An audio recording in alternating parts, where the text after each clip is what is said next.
Following Janina Orhiska's statement, the State Forest filed a notice to the prosecutor's office about the possibility of a crime. Foresters did not find any bodies in the Białowieża forest and therefore could not bury anyone. The Ministry of Justice has announced that proceedings will be initiated ex officio. The Public Prosecutor's Office, independently of the State Forest notification, has initiated these proceedings. Certainly, every element, including the request for the waiver of immunity, will be pursued. The humanitarian crisis on the Polish-Belarusian border began in mid-2021. The actions of the Belarusian security services were part of a hybrid war. No one has the slightest doubt that the operation to artificially bring immigrants to Belarus by plane is supervised by the FSB and Putin.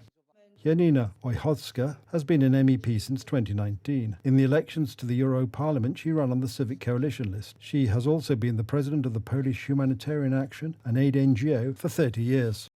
I think there are many more victims of this border. These bodies are either in some kind of mass grave, because I wouldn't be surprised if at the time when access to the border was closed, these bodies were simply collected, so that there would be no evidence. This type of information can be used to sow disinformation by Russian propaganda, not only within Russia, but also within the European Union. The border guard confirms that there have been cases of deaths among people who illegally cross the Polish-Belarusian border. According to activists, at least 38 people may have died.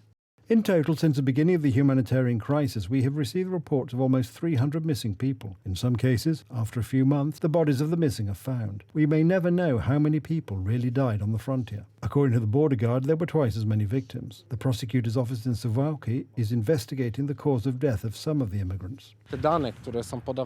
These data that are given are nowhere near the data we have. At the moment, we know of 19 bodies found on the Polish side of the border. If Miss MEP has more data, then she should present it to the prosecutor's office. From September to December 2021, a state of emergency was in effect in the border areas, which included 115 villages in the Podlaskie voivodeship and 68 villages in the Lubelskie voivodeship.